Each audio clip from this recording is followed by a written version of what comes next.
You're listening to the Coffee Hour. I'm Andy Bates. I'm Sarah Gulseth. It is Friday, August 30th. What did you call it? Itchy, sneezy August? Itchy, sneezy, runny, everything August, yeah. The allergies are real today. It is. Oh, man. It's fantastic weather here in St. Louis it's right now. lovely. It's temperature, like, yeah. It's like Except in for the 60s pollen. and 70s. As I like to call it, Ogtober. Yeah. When it's nice like this in August. I will try not to sniff into the microphone. I already did that once. Sorry, guys. Pass along the tissues to you. So happy August 30th. It's September very soon. I know. And Labor Day this weekend. Hope everyone has some plans to maybe rest from their labor this weekend. We will continue. We have some encores to share with you on Monday and some new programs as well. Thy Strong Word has new content. Sharper Iron has new content for Monday as well. So stick around for great programs here on KFUO. Two great topics today. Bethesda Lutheran Communities launches a new community, new village. We're going to talk about that in just a moment. And the Gospel of Mark tour.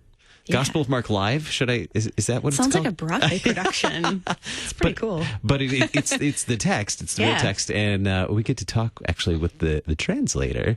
We get to talk with Dr. Veltz, who translates the text. So we get to talk with him as he's one of the presenters in that as well. Thanks to Concordia University, Wisconsin for supporting the Coffee Hour. Find out more about Concordia University, Wisconsin at cuw.edu. Live uncommon. Joining us by phone this morning, President and CEO of Bethesda Lutheran Communities, Mike Thirtle. Mike, thanks so much for joining us on the Coffee Hour today. Good morning, Andy and Sarah. You two are extremely chipper. You're making me extremely happy just listening to you. This is a wonderful morning. Thank you for letting us be here today. Absolutely. Also joining us this morning, Tom Campbell, Vice President for Real Estate Development with Bethesda Lutheran Communities. Tom, thanks for joining us and for your inaugural visit to the Coffee Hour. Sure. Good morning, Andy and Sarah. Good to meet you over the phone. Absolutely. So, Mike, Bethesda has a long history of serving families and individuals with intellectual and developmental disabilities, and now announcing this new venture of Cornerstone Village. How does this new venture of Cornerstone Village continue that mission?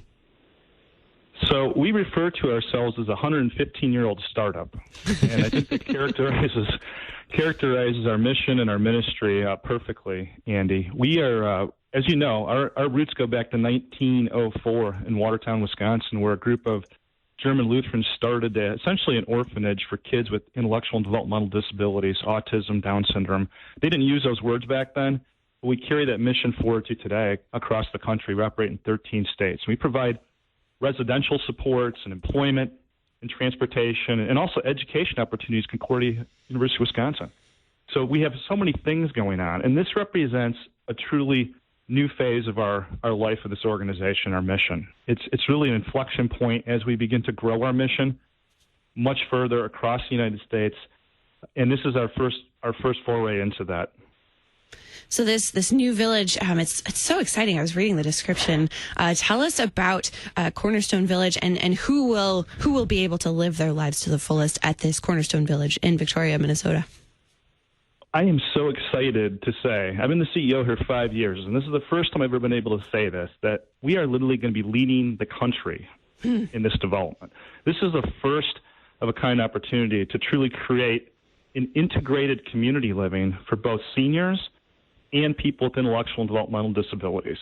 And so this is going to be a place where everyone belongs and where the spirit of community abounds. This is the first development like this in the country.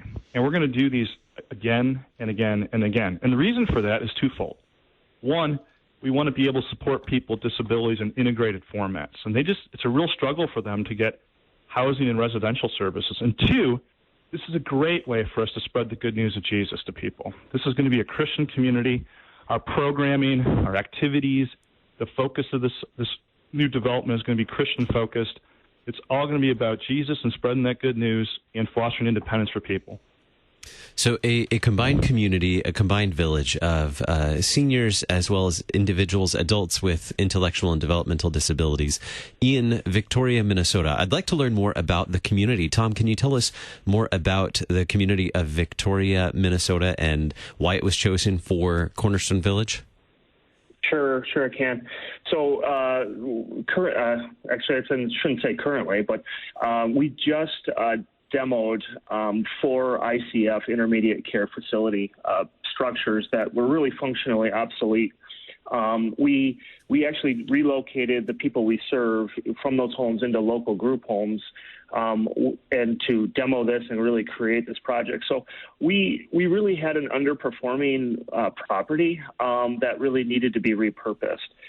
So I think that's kind of how the idea was birthed, along with the ingenuity and innovation that Bethesda is now rolling out.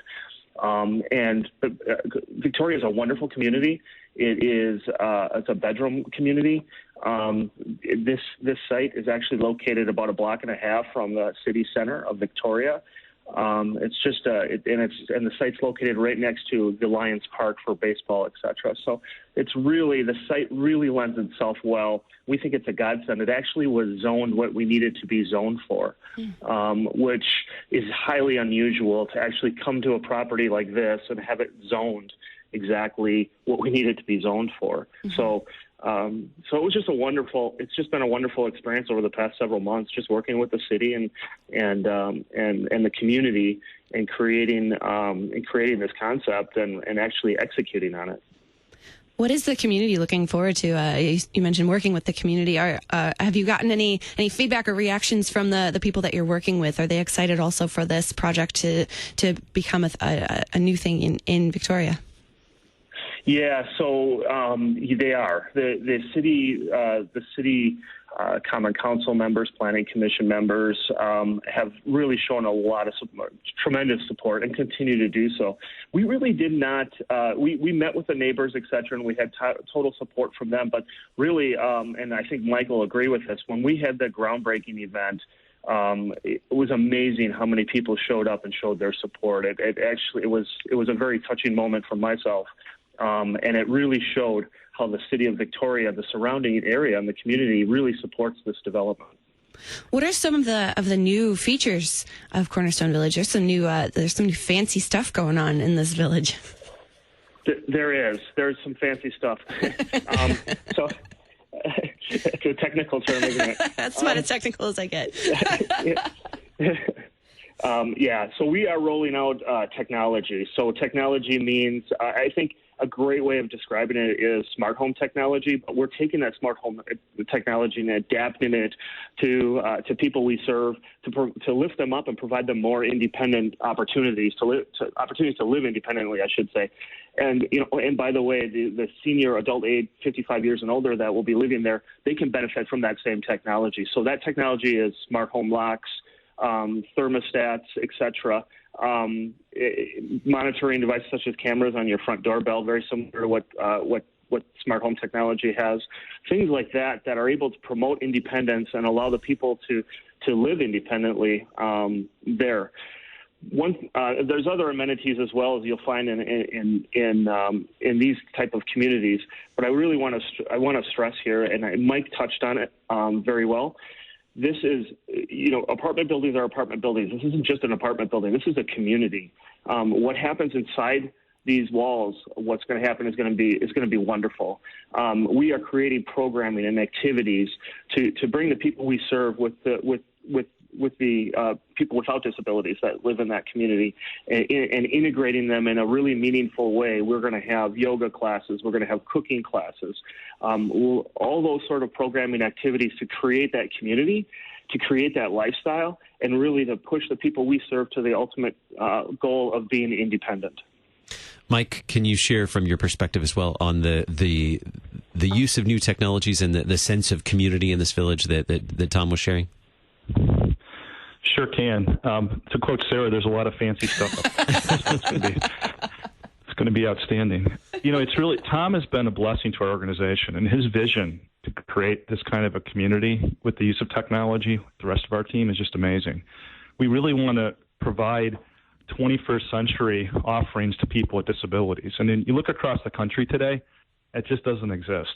It really doesn't exist. And our vision, our strategy and our vision is to dent the universe for people with disabilities. And this technology application has huge impacts for people. I mean, if you have an Amazon Echo at your home, you know that you can order groceries and turn on your lights.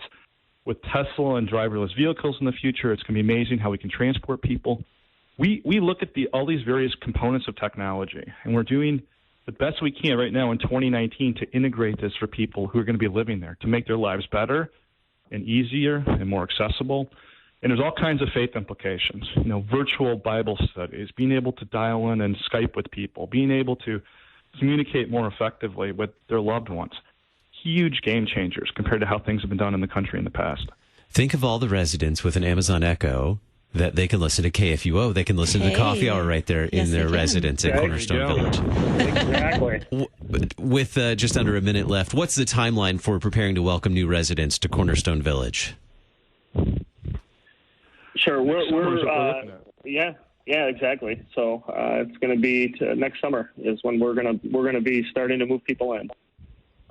Outstanding. Well, thank you so much to both of you for being our guest. Mike Thirtle, President and CEO of Bethesda Lutheran Communities. Mike, thanks for being our guest this morning. Thanks, Andy and Sarah. Always a pleasure. Andy and Sarah, just one more thing. Just if anyone wants more information, BethesdaCornerstoneVillage.org is our website. Please go on there, and there's a form you can fill out if you want more information, and we'd be happy to send that to you. We'll share that link with the archive of today's program with the podcast as well. Bethesda Cornerstone Village. Tom, thanks so much for being our guest on the Coffee Hour. You bet. Thank you. Coming up in just a little bit, the Gospel of Mark Live. You're listening to the Coffee Hour. I'm Andy Bates. I'm Sarah Golseth.